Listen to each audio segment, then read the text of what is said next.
अस्सलाम वालेकुम। आपको स्ट्रेट टॉक में खुश आमदीद कहेंगे। 2023 में हमारी जीडीपी ग्रोथ मनफी 2024 में 2.5%, 2025 में 2.7% थी और महंगाई की शरह 29% से ज़ायद हो चुकी थी। 2023 में 2 हफ्ते के ज़खायर मौजूद थे। उसके बाद मईशत में बतदरीज बेहतरी आ रही है और अफरात ज़र में रिकॉर्ड कमी वाक़ हुई है। आलमी महंगाई 2 साल पहले 6.8 थी, जो अब 0.30% है। पाकिस्तान में इस वक्त महंगाई बढ़ने की शरह 4.6% पर आ गई है। महंगाई पर काबू पाने के लिए हुकूमत ने मुफस्सिल हिकमत अमली अपनाई। पॉलिसी रेट में बतदरीज कमी की गई और पॉलिसी रेट एक साल में 22% से कम होकर 11% पर आ गया है। रवा माली साल ज़र मुबादला के ज़खायर में शानदार इजाफा हुआ। दोस्त ममालिक के एतमाद में मजबूती से ज़र मुबादला के ज़खायर बढ़ाने में मदद मिली। जून 2024 तक ज़र मुबादला के ज़खायर में $5 अरब तक इजाफा हुआ। बैरूनी शोबे में इस्तेहकाम से ज़र मुबादला के ज़खायर को $16 अरब तक ले जाने में मदद मिली। जीडीपी के तनासुब से कर्जों की शरह 68 से 65% पर आ गई, यानी कमी हुई। टैक्स टू जीडीपी 5 साल की बुलंद तरीन सतह पर पहुंच गया है। टेक्नोलॉजी के इस्तेमाल से टैक्स महसूलात में इजाफा हुआ। शोबा तवानाई में शानदार इस्लाहात हुई और एक साल में तारीखी रिकवरी भी हुई है। कर्जों की अदायगी में 800 अरब बचाए। पेंशन इस्लाहात में खातिर खा पेशरफ्त हुई। आने वाले वक्त में 43 वजारतों और 400 मुल्हिका इदारों की राइट साइजिंग होगी। मशीनरी और ट्रांसपोर्ट की नमू बढ़ी है। तरसीलात ज़र में इजाफा हुआ है। रवां साल तरसीलात ज़र 37 से 38 अरब डॉलर रहने का इम्कान है। बैरून मुल्क मुकीम पाकिस्तानियों का मुल्की मईशत पर एतमाद मजबूत हुआ है। जुलाई से मई के दौरान टैक्स वसूली में 26% इजाफा हुआ। फाइलर्स की तादाद दुगनी हो गई है। सनतों की नमू में 6% तक इजाफा हुआ। खिदमात के शोबे में 2% से ज़ायद इजाफा हुआ। रियल स्टेट और तामीरात के शोबे में 30% तक का इजाफा हुआ। ज़राई शोबा महज 0.6% तक ही बढ़ पाया। अकाउंट्स $10 अरब से तजावुज़ कर गए हैं। गुज़श्ता 20 साल में पहली बार प्राइमरी बैलेंस सरप्लस हुआ है। मईशत का हजम 30 और बेहतर अरब डॉलर के मुकाबले में $411 अरब हो गया है। फीकस आमदनी $162 के इजाफे से $1824 तक पहुंच गई है। बरामदात 6.8% इजाफे से $27 अरब 30 करोड़ तक पहुंची हैं। आप लोगों के लिए सवाल भी इसी तरह है कि 2023 में जीडीपी ग्रोथ मनफी, 2024 में 2.5%, 25 में 2.7%। वज़ीर ख़जाना कहते हैं कि हम माशी इस्तेहकाम की तरफ गामज़न हैं। क्या ज़मीनी हक़ाइक़ सरकारी अदादो शुमार की तायद कर रहे हैं? ज़ैगम साहिब पढ़ रही थी तो पिछले कई साल याद आ जाते हैं कि आप इसी तरीके से जब बजट सर पर आता है तो नंबर्स याद करना और समझना शुरू करते हैं कि नंबर्स क्या बता रहे हैं। क्या वाकई अवाम को फ़ायदा हो रहा है? क्या वाकई मईशत इस्तेहकाम की जानिब है? 2 साल तो बहुत मुश्किल गुजरे हैं और अवाम का काफ़ी खून पसीना जिसे कहा जाए उसे निचोड़ा भी गया है और निकाला भी गया है उसकी जेब से। आपको लगता है कि डायरेक्शन दुरुस्त हो गई है? जो नंबर्स आज सामने रखे गए हैं वो ग्राउंड फैक्ट के साथ मैच करते हैं, हकाइक के साथ मैच करते हैं? आयशा, कुछ सवाल ऐसे होते हैं जिनका हाँ और ना में जवाब नहीं दिया जा सकता, लेकिन जहां तक दुरुस्त सिमत में जाने की बात है तो सूरत हाल ये है कि इस वक्त पाकिस्तान की मईशत ऑपरेशन थिएटर से निकली है और इंतहाई निगहदाश्त के वार्ड में मौजूद है। रुख का तयन तब होगा जब ये चलना शुरू करेगी, और चलने से क्या मुराद है, जब ये ग्रोथ लेना शुरू करेगी। क्योंकि पाकिस्तान की मईशत का जो सबसे बड़ा चैलेंज है, जिस वजह से अब भी हम इतनी बड़ी मुसीबत में से गुजरे हैं, और इतनी बड़ी मुसीबत में से ऐसे नहीं गुजरे, भी गलत पॉलिसियों की वजह से गुजरे हैं, वो भी बुरी मैनेजमेंट की वजह से गुजरे हैं। ये उफ्ताद भी आसमान से नहीं आई थी, और ये किस लिए आई थी, और ज़्यादा बल्कि तमाम किस वजह से आते हैं कि पाकिस्तान डॉलर कमाता कम है, ख़र्चा ज़्यादा करता है। उसकी वजह से क्या होता है कि ख़ास तौर पर जब ग्रोथ आती है, जब आजकल जैसी ग्रोथ हो तो जाहिर है तरक्की नहीं है तो डॉलर के वो आप कहाँ खर्च करेंगे, लेकिन जैसे ही तरक्की आती है, क्योंकि वो एक नकली तरक्की होती है, वो सही प्रोडक्शन पे बेस नहीं होती, एक्सपोर्ट पे बेस नहीं होती, तो जब तरक्की आती है तो आप डॉलर के खर्च करते हैं, बाहर से चीज़ें मंगाते हैं, तो फिर आपको पड़ता है घाटा, जिसको कहते हैं करंट अकाउंट डेफिसिट। तो जब डॉलरों का घाटा पड़ता है तो फिर मुसीबत आती है। आपके डॉलर के ज़खायर ख़त्म हो जाते हैं, आप भीख मांगने, उधार मांगने IMF के पास, वर्ल्ड बैंक के पास, दोस्तों के पास पहुंचते हैं, और उसके नतीजे में फिर आपका रुपया डॉलर के मुकाबले में गिरता है।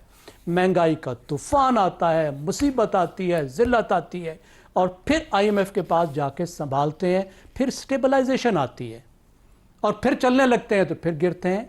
تو یہ والا جو سوال ہے اس کا جواب ملے گا 2 سال بعد، 3 سال بعد، شاید 1 سال بعد، کیونکہ یہ جو نمبر ہے خوفناک نمبر ہے کہ جب ہماری ترقی کی رفتار 3.5 سے اوپر ہوتی ہے.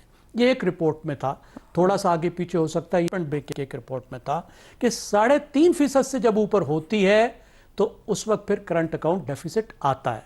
تو ابھی خطرے کی لائن پر ہم نہیں پہنچے. آج کہاں کھڑے ہیں ہم؟ 2.7% گروتھ انتہائی کم ہے. اتنی بڑی آبادی والے ملک میں 2.5% جہاں آبادی کی رفتار ہو، جہاں پہ اتنی بڑی مصیبت ہو، 20 لاکھ نوجوان نوکریوں کے لیے ہر سال نئے نکلتے ہوں، ان کو نوکریاں نہ ملتی ہوں. اور آپ دیکھیے جو رپورٹ ہے، ایک چیز مجھے بڑی دلچسپ لگی ہے اس میں انہوں نے بتایا ہے کہ بین الاقوامی سٹیٹسٹکس کیا ہیں.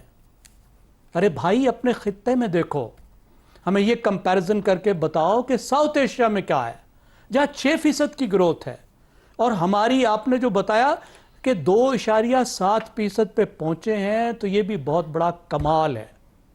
تو I think there are huge challenges ahead جو ابھی کرنے ہیں. زینب صاحب قطع کلامی کی معذرت، آپ جسے چلیں یہ کمال ہے، یہ اصل ہے، جینون ہے جہاں تک پہنچے ہیں؟ کیونکہ جب آپ اس کی جینونٹی کی بات کر رہے ہیں تو ہمارے اس وقت اگر ہم قومی پیداوار کے مقابلے میں قرضے کی بات کریں تو وہاں بھی ایک امپروومنٹ دکھائی دے رہی ہے کہ 68% سے کم ہو کر 65% پر آئی ہے. کیا وہ نمبر بھی جینون ہے، وہ معیشت میں بہتری کا اشارہ ہے، یا قرضوں کی ادائیگی کے لیے کوئی اور حکمت عملی ہے؟ مطلب وہاں بھی نمبر جینون ہے یا نہیں ہے، وہ کیسے ہوا ہے؟ دیکھیے دیکھیے 2 باتیں آپ کی. ایک تو یہ کہ کیا اس عرصے میں کچھ بہتری آئی ہے. آپ 2 سال کے ٹائم فریم کی بات کر رہے ہیں، 2 سال کے ٹائم فریم پہ بہت ہی اچھا ہے یہ. اگر آپ صرف 2 سال کو دیکھ رہے ہیں، اس سے پیچھے نہیں جا رہے کہ مصیبت آئی کیسے تھی، آپ ابھی آگے نہیں جا رہے کہ آگے چیلنجز کیا ہیں. اور اس دستاویز میں بھی 2 سال ہی کی بات ہے. 2 سال کے حساب سے اس ٹیم کی، اس وزیر خزانہ کی، اس اسٹیٹ بینک کے گورنر کی شاندار کارکردگی ہے. اس میں کوئی شک نہیں ہے کہ ان 2 سال میں یہاں تک لانا، اس کو سنبھالنا، یہ بہت بڑا کارنامہ تھا. لیکن اس میں بہت بڑے گیپس بھی ہیں. صرف ایک گیپ آپ دیکھ لیجئے کہ 2.7% گروتھ ہوئی، زراعت کی کتنی ہوئی جس سے 40% لوگ روزی کماتے ہیں. 0.5% اوورال گروتھ ہے. اور کراپس میں جس سے لوگ جڑے ہوئے ہیں، جو بڑی کراپس ہیں، اس میں 13% جو ہے وہ کمی آئی ہے. بالکل ایسا ہے نا جی. تو آپ کا اوورال کراپ سیکٹر جو ہے اس میں بھی 6% گراوٹ آئی ہے.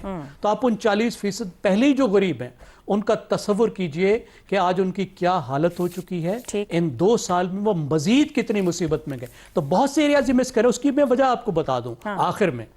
یہ ہے کہ زراعت کی جو انہوں نے ٹرانزیشن کی ہے، جو خود سے کی ہے اور IMF کے کہنے پہ کی ہے، اس کو انہوں نے مینج بہت بری طریقے سے کیا ہے. صوبوں نے بھی، مرکز نے بھی سارے کا سارا وزن اٹھا کے انہوں نے وہ پتھر جو ہے وہ کسانوں کے سر پہ پھینکا ہے. ٹھیک ہو گیا، اور اس کو مینج نہیں کر سکے. درست ہو گیا. یہ ایک ہمارا بڑا اہم ایشو ہے جس کو ہم کہیں بھی ٹیکل نہیں کر پاتے، اس پہ بات کریں گے. شہزاد صاحب، آپ کے خیال میں جو گروتھ دکھا رہے ہیں 23 سے اب آج 25 تک، مائنس سے 2.7 بتا رہے ہیں، آپ کے خیال میں زمینی حقائق سے میچ کرتا ہے؟ کنٹینیوٹی آپ سمجھتے ہیں کہ رہے، کنسسٹنسی رہے تو اپورڈ رہے گی ڈائریکشن، کہ یہ ہم اس سے زیادہ کر ہی نہیں پاتے ہیں جو اوپر زیغم صاحب بات کر رہے تھے؟ اچھا عائشہ، ایک تو بہت ٹیکنیکل سبجیکٹ ہے بجٹ کے اوپر کسی قسم کی کوئی بات کرنا. یعنی آج آپ نے دیکھا کہ ماہر معاشیات ہونا پڑتا ہے، شماریات ہونا پڑتا ہے کہ آپ ان چیزوں پہ کوئی بات کمنٹ کر سکیں. تو اس لیے ہم بات کرتے ہیں ایک جسے کہتے ہیں نا کہ واجبی سی شناسائی کے بعد، تو ہم اس لیول کی بات کرتے ہیں. تو اگر کسی کو کوئی بری لگے یا غلط لگے تو پلیز معاف کیجیے گا. لیکن چند چیزیں بڑی آبویس ہو کے سامنے آئی ہیں، اس کا میں ذکر کرتا ہوں. ڈیٹا پہ سوال اٹھا آج وزیر خزانہ کی پریس کانفرنس کے دوران. انہوں نے کہا جی کہ آپ کے پہلے تین جو تھے کوارٹرز اس سال کے، اس میں آپ نے پہلے 3 کوارٹرز میں 1.6 1.7 1.6 کے قریب آپ نے گروتھ دکھائی 3 کوارٹرز میں. اور اب آپ بتا رہے ہیں کہ مجموعی سالانہ گروتھ جو ہے ہماری وہ 2.7 ہو گئی ہے. تو انہوں نے کہا کہ 2.7 ہماری جو اینولائز گروتھ کرنے کے لیے، اس کا مطلب ہے چوتھا کوارٹر جس میں سے ہم ابھی گزر رہے ہیں، جو 30 جون کو ختم ہوگا، ہماری گروتھ کم از کم 5% کے حساب سے بڑھنی چاہیے. تو یہ بتا دیں کہ کیا واقعی ہماری گروتھ 5% بڑھی ہے؟ جس کا جواب انہوں نے کیا دیا، انہوں نے کہا کہ یہ ڈیٹا میرا نہیں ہے، یہ ڈیٹا مجھے گورنمنٹ کی طرف سے آتا ہے. تو گورنمنٹ نے جو مجھے بتایا ہے, آپ کا سوال بالکل مناسب ہے, لیکن میرے پاس اس کا جواب نہیں ہے. جو مجھے گورنمنٹ نے دیا میں نے وہ آپ کے آگے بیان کر دیا. وزیر خزانہ آپ کے ملک کا یہ کہہ رہا ہے. اس سے کیا پتہ لگا آپ کو؟ اسے یہ پتہ لگا کہ آپ کی جو معیشت ہے وہ ایک ہاتھ میں نہیں ہے. اس کے اندر ایک وزیر خزانہ ہے جو کہ مینیجر کا کام کرتا ہے, مینجمنٹ کرتا ہے, فسکل مینجمنٹ. صرف پالیسی جو ہے وہ شاید ڈار صاحب بناتے ہیں وزیر خزانہ کو سامنے بٹھا کے, اور باقی لوگوں کو, جس میں وہ یہ ڈٹرمن کرتے ہیں کہ کتنا ڈالر خریدا جائے گا, کتنا ڈالر جو ہے مارکیٹ میں پھینکا جائے گا, ڈالر کا ریٹ کہاں پہ رکھا جائے گا, کس جگہ پہ ایڈجسٹ کرنا ہے. وہ حالانکہ وہ کہتے ہیں کہ اس کو کم ہونا چاہیے, 275 207 70 پہ آنا چاہیے, لیکن بہر صورت یہ ایک ایسی سچویشن. بینک کا ریٹ کیا ہونا چاہیے, پالیسی ریٹ, وہ بیچ پہ فیصلہ کر لیتے ہیں. اچھا, ان کی جو ڈیسیجن میکنگ ہے وہ وزیر خزانہ سے اوپر ہے, اور اس کا تعلق اس سے بالکل کسی قسم کے اسٹرکچرل ریفارم سے نہیں ہے جس کا ذکر وزیر خزانہ کرتے ہیں. اسٹرکچرل ریفارم وزیر خزانہ یہ نہیں بتا پایا ہمیں کہ کون سے ہونے چاہیے. ان کو پتا تو یقیناً ہے, لیکن وہ بتا نہیں پاتے, اور یہ بھی نہیں بتا پاتے کہ میں کر کیوں نہیں سکتا. یہ جو اسٹرکچرل ریفارم ہے, کیا اس میں ٹیکس جمع کرنے کا مسئلہ ہے, کیا اس کے اندر ٹیکس لینا مسئلہ ہے. جیسے کہ آج آپ نے ذکر کیا, اس کا بھی زراعت کی بات ہو رہی تھی, 24% ہے آپ کی معیشت کا حصہ, لیکن ٹیکس کتنا دیتا ہے, 1%. اب یہ ڈسٹورشن جو ہیں آپ کے نظام کے اندر کہ زراعت آپ کی 24% ہے آپ کا حصہ, وہ سب کے سب, آج خالد کھوکھر صاحب کو سننا تھا آپ نے, وہ رو رہے تھے بالکل سے کہ تباہ ہو گیا کسان, تباہ, بالکل چھوٹا کسان تباہ ہو گیا, چھوٹا کسان تباہ ہوا. لیکن جو بڑا, جو مگرمچھ کسان ہے, اس کو تو فائدہ ہی فائدہ پہنچتا ہے ان چیزوں کا, اس کو تو کوئی فرق نہیں پڑتا. تو وہ اپنا منافع کم پا رہا ہے, اس لیے وہ چیخ رہا ہے. شاید خالد کھوکھر صاحب انہیں کو ریپرزینٹ کرتے ہوں گے, مجھے نہیں معلوم, لیکن ٹیکس 1% دیتے ہیں صرف. اچھا, ایک اور چیز بڑی انٹرسٹنگ, انہوں نے کہا جی کہ اگلے بجٹ میں, یعنی جو سال ابھی گزر رہا ہے, اس میں 5,800 ارب روپے کی مراعات, یہ جو سبسڈیز جنہیں کہا جاتا ہے, مختلف شعبوں کو دی گئی. اچھا, اب مجھے بتائیے, جس وزیر خزانہ کے پاس 5,800 روپے کی ایک پورے کا پورا پڑا ہوا ہے, اس کے پاس سٹوریج پڑی ہے, وہ کیسے اس کو استعمال نہیں کر سکتے, یا کیسے اس کو ایکسپلائٹ نہیں کر سکتا. تیسرا, ایک اور جگہ جہاں سے استعمال ہوتا ہے, جہاں پہ کہ ہماری مینجمنٹ ہوتی ہے پالیسی کی, وہ SIFC ہے. تو SIFC ڈار صاحب اور وزیر خزانہ کے درمیان میں بٹا ہوا ہے آپ کا خزانہ کا اور وزارت معیشت کا پورے کا پورا نظام. اب یہاں پہ چونکہ سینٹرلی کوئی مینجمنٹ نہیں ہے, کوئی کنٹرول نہیں ہے, کوئی ویژن نہیں ہے, اس لیے ویژن آ ہی نہیں سکتی. ویژن شہباز شریف صاحب کی ہے, جو کہ ڈار صاحب سے پوچھتے ہیں کہ کیا کرنا ہے یا کس طریقے سے لے کے جانا ہے. دیکھیے, ان کے اپنے پولیٹیکل سیکٹرز ہیں, ان کو سیٹسفائی کرنا ہے. تو اس لیے آپ عام آدمی کی تو بات چھوڑ دیجئے, یہ جو مینجمنٹ ہے, یہ جو پالیسی میکنگ ہے, یہ جس قسم کا بھی سٹرکچر ہے, یہ سارے کا سارا ایک اشرافیہ کی معیشت کے لیے, ریاست کو چلانے کے لیے, اپنے نظام کو چلانے کے لیے, اپنی حکومتوں کو چلانے کے لیے, تو اس کی تو ذکر ہوتا ہے. بدقسمتی سے اس چیز کا ذکر نہیں ہے جو کہ ہمارے ایک عام آدمی کو کیسے افیکٹ کرتا ہے. ساری کی ساری ٹیکسز آپ کو آئل کے اندر ملیں گی, گیس کے اندر ملیں گی. وہ کہتے ہیں جی ہم انرجی پالیسی ہم نے کمال کر دیا. کیا کر دیا؟ غریب کو مار کے رکھ دیا انرجی, بجلی کی قیمتوں کے ساتھ. تو کہنے کا مطلب جس چیز کو ہاتھ لگاؤ اس کے اندر سے آپ کو, جیسے کہتے ہیں نا کہ آپ پھول رہو, اس کے اندر سے گند ہی گند اور بدبو نکلتی ہے. یہ ہے بدقسمتی, اور اس کی وجہ یہ نہیں ہے وزیر خزانہ وجہ نہیں ہے, اسٹیٹ بینک وجہ نہیں ہے, یہ وہ سوچ وجہ ہے جو کہ کبھی بھی اس پورے نظام کو ایک جگہ پہ مرکوز ہو کے اس کا کوئی رستہ نہیں تعین کرنا. درست ہو گیا. شہزاد صاحب واپس آئیں گے, ذرا ٹیکس پہ بھی بات کریں گے جو کہ ہمیشہ کی ایک بیماری اور مسئلہ بنا ہوا ہے. حماد صاحب, یہ جو گفتگو جہاں پر آگئی کہ مینجمنٹ اور پالیسی میکنگ, یعنی کہ جو اشرافیہ کی سوچ ہے, پیسے دینے یعنی کہ جو ٹیکس کا پیسہ جن لوگوں سے اکٹھا ہوتا ہے ان کے لیے سوچا نہیں جاتا. اب میں نمبرز کو دیکھ رہی تھی تو صنعتوں میں ترقی 6% ہے, گاڑیوں کی صنعت میں 48% ہے, اور اگر آپ زرعی شعبے کی نمو دیکھیں, اوپر زیغم صاحب بھی بات کر رہے تھے, وہ 0.6% پر کھڑی ہے. اہم فصلوں کا تو خیر حال ہی بہت ہے, کسان فصل لگانے سے بیٹھ گیا, بلکہ ارادتاً بھی نہیں لگانا چاہ رہا کہ منافع نہیں ہے. یہ بڑی وارننگ ہے ایگریکلچر کے لیے, جس کو ہم اپنی بیک بون کہتے تھے. یہ کنزیومرزم کا فروغ ہے جو ہے, وہ زراعت کی بدحالی کی وجہ بن رہا ہے. ہماری فوڈ باسکٹ ختم ہو رہی ہے, توجہ ہی نہیں ہے, پالیسی میکرز کی توجہ ہی نہیں ہے, یا پھر موسمیاتی تبدیلیاں. کیا وجہ کیا ہے کہ ہم اتنا اگنور کر رہے ہیں سیکٹر کو؟ یہ آپ نے درست کہا کہ بہت سی پالیسیز ایسی رہیں پچھلے دنوں میں, پچھلے سالوں میں بھی, اور بالخصوص ہم نے دیکھا بھی پچھلے سال, بالخصوص جب گندم کی فصل آئی تھی تو ہم نے سب اس پہ بات کرتے رہے. ہماری اس میں کوتاہیاں ہیں, حکومتوں کی کوتاہیاں ہیں, لیکن اوور آل پالیسی جو ہے وہ پرائس کرنا اور اس کو وقت پہ خریدنا, اور وہ یہ ساری باتیں بھی اس میں شامل تھیں. پچھلی دفعہ تو وہ بہت ظاہر ہو کر وہ ہمارے سامنے آ گئی تھیں. अच्छा, एक गवर्नमेंट को ये क्या बजट बना, क्या हुआ, इस पे हम एक यानी मुब्तदी की राय, जिनका ये बराह रास्त तो शोभा नहीं है। ये हुकूमत जो है ये एक कंसिस्टेंसी है जो हमें नज़र आ रही है अगर हम इन 2 सालों पे नज़र डालते हैं। एक यानी रिस्पॉन्सिबल कह लीजिए, रिस्पॉन्सिबल वे में इसको परसू किया जा रहा है। इसको एक ट्रांसपेरेंसी भी आप कह लीजिए, यानी फजिंग वगैरह जिस तरह होती है वो भी मामला कम अज़ कम अपेरेंटली हमें अभी तक सामने कोई बात ऐसी नहीं आई है। तो ये मामला चल रहा है और उसके हमें आसार भी नज़र आ रहे हैं, यानी हम कोई इनकलाबी बात नहीं कर रहे यहाँ पर। ये एक जिस तरह दोस्त कह रहे हैं समत तय हो रही है, एक डायरेक्शन बन रही है, एक कम अज़ कम जो लर्जा बरअंदाम थी आपकी मईशत उस आप फेज से निकल रहे हैं और एक अपने पाँव फाइंडिंग इट्स फीट जिसे कहते हैं वो आप अमल देख रहे हैं। अब इसके ऊपर अच्छा चले शेर सुनने पहले आपको इकोनॉमिक सर्वे पे भी शेर आ मैं आप बहुत इत्र है वो सारी बात का कौन जिसे कहते हैं ना, यानी मरकजी नुक्ता। ये रोशनी तो कहीं से अता हुई है मुझे, मेरे कमाल में मेरा कमाल थोड़ी है। वाह। यानी ये IMF की दी हुई समत है। IMF ने हमें मतलब जो हमारी टीम की इतनी तारीफ हो रही है आपने वो रख दी एक तरफ और सब कुछ IMF का दिया। ये जो रोशनी अता हो रही है, जिस गरीब के घर की रोशनी बुझ रही है, उसका क्या करना है? जी, मैं ये कह रहा हूँ कि IMF ने तो पहले भी बहुत सी हुकूमतों को दिया। हाँ। हमने उनकी खिलाफ वर्जियाँ भी की, हमने मुआहदे तोड़े भी, हमने बदनामी भी कमाई। मैं वो कह रहा हूँ कि आप जब जाते हैं उनके पास कुछ महीनों के बाद तो वो कहते हैं हाँ भाई आपके साथ जो बात तय हुई थी आप उसी समत में आगे बढ़ रहे हैं। हाँ। तो हमने अब भी ये करके किया है और हुकूमत ईमानदारी से मेरा ख्याल है जो मुआहदा है उसको ऑनर कर रही है।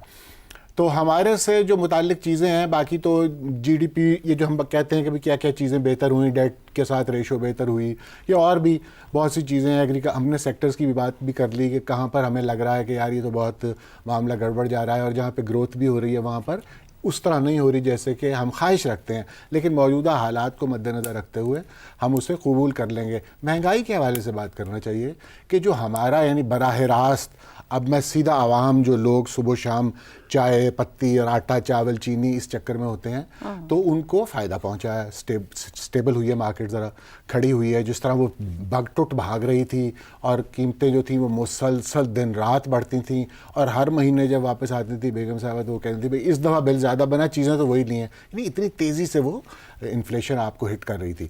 तो उसमें बेहतरी है, हत्ता कि मेरा ख्याल है ये भी कहने में कोई बाक नहीं होना चाहिए कि ईद के मौके पर भी यानी मैंने जो देखा वो प्याज टमाटर वगैरह वही कीमतें थी जैसे कि वो हुआ करती थी। हालांकि लोग बड़े कंट्रोल में रही, जी कंट्रोल में रही। फल वगैरह जो बुनियादी चीज़ें हैं जो लोग आम ख़रीदते हैं, और आप फिगर्स भी देखें तो वो आपको मेरा ख्याल है 29% से आ रही है, नीचे 4.6 पे आई है जी। तो ये बहुत बड़ा एक, और ये इशारा कर देने में भी कोई हर्ज नहीं है कि जो $17 बिलियन से ज़्यादा की सब्सिडीज़ हैं ये हमारा एक मसला है, हम इस पर बोलते रहते हैं। हम चाहते हैं कि ये मराहत वारा का सिलसिला जो है इसकी बड़ी वजाहत होनी चाहिए। हमने दी, मुख्तलिफ शोबों को दी, ये नहीं, हम जानते हैं कि ये मराहत किन लोगों को दी जाती हैं, किन इदारों को दी जाती हैं। ये एक ऐसा मामला है जो बुनियाद हमें हिट करता है, ये लोगों को हिट करता है, ये पैसे हैं हमारे, या आप इसके लिए हमारा नाम इस्तेमाल करके दुनिया में कशकोल लेकर निकल जाते हैं।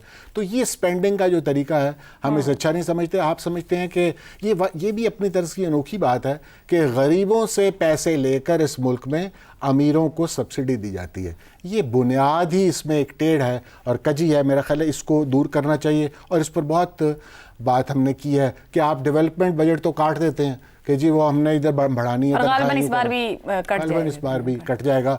तो इसके बजाय आप सीधी जो चीज़ कटने वाली है उसे काटिए ताकि हम आपके ममनून एहसान। वो तो बहुत कहते हैं हमने अखराजात बहुत कम किए, मगर अवाम का फिर भी एतराज़ रहता है कि हुकूमत के अखराजात कम नहीं होती है। ब्रेक से वापस आएंगे तो बात करेंगे शरह सूद 1 साल में 22% से 11% आई, क्या मुल्क में इन्वेस्टमेंट बढ़ी, और फिर टैक्स, कहते हैं टैक्स कलेक्शन ज़्यादा हुई, लोग भी ज़्यादा टैक्स देने को आगे बढ़े हैं, लेकिन क्या वाकई फ़ायदा हुआ और रिफॉर्म्स हो पाई? इस पर गुफ्तगू ब्रेक के बाद। आपको एक बार फिर से खुशामदीद कहेंगे। साबिक वज़ीर ख़ज़ाना सलमान शाह साहब ने भी हमें ज्वाइन किया है। शाह साहब बहुत शुक्रिया वक्त देने का। आज हुकूमत की जानिब से जब इकोनॉमिक सर्वे सामने रखा गया तो कंपैरिजन में रखा गया है 2023 के GDP जहां ग्रोथ मनफी थी, फिर 24 जहां 2.5% थी, और अब 25 को 2.7% कहकर एक स्टेबिलिटी शो अप की गई है। आपके ख्याल में क्या ये ग्राउंड फैक्ट से रिलेट कर रही है? और फिर ये भी कहिएगा कि क्या 24 में हम 2.5% तक महदूद क्यों रहे? ये जितनी भी ग्रोथ नज़र आ रही है इसके पीछे पोलिटिकल स्टेबिलिटी, मालियाती बहरान, या फिर वो आलमी हालात की भी बात कर रहे हैं? रीजंस क्या हैं? देखिए, आई मीन इसको प्रॉपर कॉन्टेक्स्ट में लेना चाहिए, क्योंकि पाकिस्तान एक शदीद क्राइसिस में चल रहा है पिछले तकरीबन 3-4 साल से। और हमने देखा है कि मिफ्ता साहब का बजट आया, उसके बाद इसहाक डार साहब ने बजट दिया, फिर अब औरंगजेब साहब का भी ये शायद दूसरा बजट है जी। लेकिन जो प्रोग्रेस है वो हम उसी तरह एक स्टैग्नेशन में है। आई मीन हम जमूद में है, 2% या 0% या 1%। आई मीन ये तो पाकिस्तान एक ऐसा मुल्क है जहां हम 8-10% की बात करते थे ग्रोथ की। और जब मैं था वज़ीर खजाना तो 9% को हमने एक दफ़ा एक्सीड किया था। सो आई थिंक अगर तो बात अब आ गई है कि हमने पॉपुलेशन ग्रोथ रेट से भी नीचे इकोनॉमिक ग्रोथ रेट दिखाना है और उसमें फिर कोई किसी किस्म की विक्ट्री डिक्लेयर करनी है, तो फिर तो हालात बहुत ख़राब हैं। बेसिक पॉइंट जो मुझे नज़र आ रहा है वो ये है कि इकॉनमी जो है एक स्टैग्नेशन में है, एक जमूद में है। वो ग्रो नहीं कर रही, वो जॉब्स नहीं बना रही। और पाकिस्तान एक बहुत यंग मुल्क है जहाँ पे एक यूथ बल्ज है जो 25 साल से कम उम्र के बेशुमार लोग हैं। और ये बच्चे जो हैं ये वर्क फोर्स में आना चाहते हैं। इनके हर साल तकरीबन 30 लाख के करीब बच्चे वर्क फोर्स के लिए रेडी होते हैं, लेकिन जॉब्स बन नहीं रही। इसको अकोमोडेट करने के लिए 6-7-8% ग्रोथ चाहिए। तो मेरा तो सवाल ये है कि इतने वजीर खजाना हमने लगाए हैं तो हम वहाँ के वहाँ ही खड़े हैं, तो किस बात की हम सेलिब्रेशन करें? और उस पे भी फिर बात आ जाती है कि भाई आपने कोई प्रोग्राम बनाया कि इस मसले से निकलें, हम इकोनॉमिक ग्रोथ जो है वो 7-8% पे जाए और बैलेंस ऑफ पेमेंट को वो क्राइसिस ना क्रिएट करे। और ये जो हमारी इस वक्त IMF के 25-26 प्रोग्राम हो चुके हैं और उसकी वजह से कुछ तो स्टेबिलिटी ऑब्वियसली आनी थी, लेकिन वो स्टैग्नेशन की एक किस्म की स्टेबिलिटी है। हमने देखा है कि पाकिस्तान में इस वक्त कोई इन्वेस्ट नहीं कर रहा। पाकिस्तान के अवाम में कुव्वत खरीद उनकी इतनी बुरी तरह मुतासर हुई है कि कंजम्पशन मुतासर हो रही है। और प्राइवेट सेक्टर जो है वो बैंकों से कर्जे भी नहीं ले रहा। तो किस चीज के लिए हम किसकी इंतजार कर रहे हैं? सर सलमान शाह साहब, आपने एक बड़ा अहम कतई कलामी की बात, एक नुक्ता उठाया कि 30 लाख आपका नौजवान वर्क फोर्स में दाखिल होने को तैयार है। तो आज वजीर खजाना ये फरमा रहे थे कि हुकूमत की तरफ से नौकरियों की बजाय नौकरियों के लिए इकोसिस्टम दिया जाएगा। एक तो हमें बजट में नई नई टर्म्स भी सुनने को मिलते हैं। ये जो इकोसिस्टम की बात की जा रही है, असूली तौर पर चले ठीक है, ग्लोबल साउथ के ममालिक ने पॉलिसी अपनाई, लेकिन क्या पाकिस्तान अब तक कोई इकोसिस्टम क्रिएट कर पाया? कोई कर सकेगा, दे सकेगा? किस तरह की रुकावटें हैं यहाँ पर ऐसा इकोसिस्टम देने के लिए जो जॉब्स क्रिएट करके देगा? देखिए, एक बात तो फिर फाइनेंस मिनिस्टर ने मान ली ना कि जो एग्जिस्टिंग इकोसिस्टम है उसको तब्दील करने की जरूरत है, क्योंकि जो एग्जिस्टिंग इकोसिस्टम है उसने तो हमारी रिक्वायरमेंट्स पूरी नहीं कर रहा। वो इकोनॉमिक ग्रोथ भी नहीं हो रही, गुर्बत भी बढ़ रही है। वर्ल्ड बैंक भी कहता है गुर्बत बहुत ज्यादा बढ़ गई है, कहीं करोड़ों के हिसाब से लोग गुर्बत के नेट पे आ गए हैं। सो आई थिंक बेसिकली इस हद तक तो मैं एग्री करता हूँ कि इकोसिस्टम बनाना हुकूमत का काम है, लेकिन आप बना तो देना, दिखाएं क्या करना है। मसलन आप ये देखें कि आज से कई साल पहले 18th अमेंडमेंट आई थी। 18th अमेंडमेंट ने कहा था कि ज्यादातर जो मिनिस्टर्स हैं और मिनिस्ट्रीज हैं ये प्रोविंशियल गवर्नमेंट के पास होनी चाहिए। इस वक्त हुकूमत फेडरल गवर्नमेंट जो है वो 40-50 मिनिस्ट्रीज लेके क्या कर रही है? क्यों नहीं उन्होंने 18th अमेंडमेंट के तहत इनमें से आधी मिनिस्ट्रीज जो है वो बंद कर दी? शाह साहब, पिछले 2 साल से आप राइट साइजिंग सुन रहे हैं, आपके ख्याल में दिक्कत कहाँ है? क्यों वो राइट साइजिंग नहीं हो सकी? और जब आप इन्वेस्टमेंट की बात कर रहे हैं तो ये इकोसिस्टम देने में कौन रुकावट है? देखिए, हमारी इकोनॉमी एक पेट्रनेज इकोनॉमी है। मतलब हमें जो ताकतवर लोग होते हैं उनको पेट्रनाइज करना है, उनको फायदा पहुंचाना है, हुकूमत की जो ब्यूरोक्रेसी है उसको बड़ा करना है, उसके कंट्रोल को और ज़्यादा करना है, उसकी मराद को इंक्रीज करना है, उस पे अखराजात करने हैं और अवाम के ऊपर टैक्सेस लगाने हैं, क्योंकि जितना भी आपका अखराजात हैं वो वर्ल्ड बैंक वो IMF कहता है आपने टैक्सों से इकट्ठे करने हैं। सो आप एक्सपेंडिचर बढ़ाते जाएं तो फिर वो टैक्स भी बढ़ता जाता है और टैक्स जो है वो गरीब के ऊपर गिरता है। और जो भी पाकिस्तान में या सैलरीड क्लास है या जो भी बिजनेस करना चाहता है उसके ऊपर गिरता है। सो ये इकोसिस्टम फेल हो चुका है। अब आपको ये मौका, बहुत अच्छा मौका था कि 25-26 IMF प्रोग्राम हो गए हैं, तो आप इकोसिस्टम को चेंज करें। तो नंबर 1 उसमें जो है वो आपको फेडरल गवर्नमेंट को 40-50 मिनिस्ट्रीज के बजाय 20 मिनिस्ट्री से गुजारा करना चाहिए, बाकी मिनिस्ट्रीज को बंद करना चाहिए, उनको गोल्डन हैंडशेक दें या उनको घर भेज दें और पैसे देते रहें, लेकिन डिपार्टमेंट और वो तो बंद करें ना, ताकि वो जो बिजली पानी का खर्चा है वो तो बंद हो, और इसके साथ साथ इकोनॉमी को डीरेगुलेट करें। आपकी इकोनॉमी एक ब्यूरोक्रेटिक इकोनॉमी है, हर काम में ब्यूरोक्रेट का हाथ है, उनको रोका जाता है और हर्डल्स बहुत ज्यादा है। जो आपने बात की कि इन्वेस्टमेंट के हर्डल्स हमें खत्म करने पड़ेंगे, उसके लिए हमें डीरेगुलेट करना पड़ेगा और प्राइवेटाइज करना पड़ेगा। प्राइवेटाइजेशन हमें अक्रॉस द बोर्ड करनी शाह पड़ेगी। साहब, आप बिल्कुल दुरुस्त कह रहे हैं, आपसे पहले भी बात हुई, कुछ हफ्ते पहले भी, तब भी यही बात थी। क्या कल के बजट से कोई तवक्को रखें? आप खुद कह रहे हैं ब्यूरोक्रेटिक इकोनॉमी है, पैट्रोनेज इकोनॉमी है, तो कोई तवक्को रखी जाए या माजी ही कल भी रिपीट होने जा रहा है सबके लिए?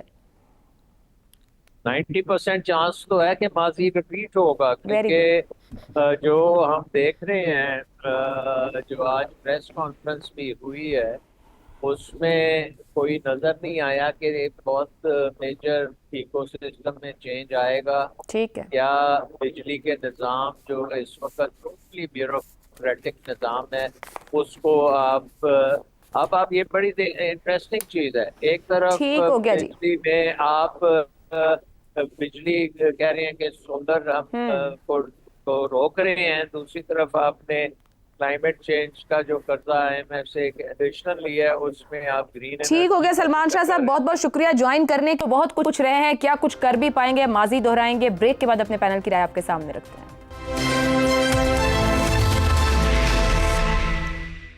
शहजाद साहब, ऊपर सलमान शाह साहब को आपने सुना कि बजट किस किस्म का होगा, कोई तवक्को है कल आने वाले बजट से या आवाम रखें?